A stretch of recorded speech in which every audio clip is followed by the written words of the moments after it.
Oke ya teman-teman ya, sudah jadi semua. Jadi ini memang begini saja. Saya tidak tambahin bumbu apa-apa karena saya malas repot gitu. Jadi saya rasa cukup saja dengan bumbunya Indomie begitu.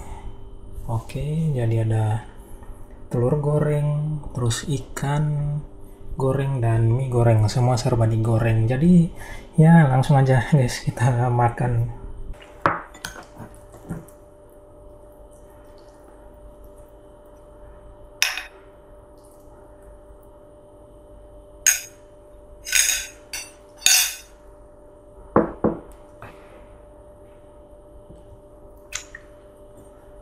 Bismillah.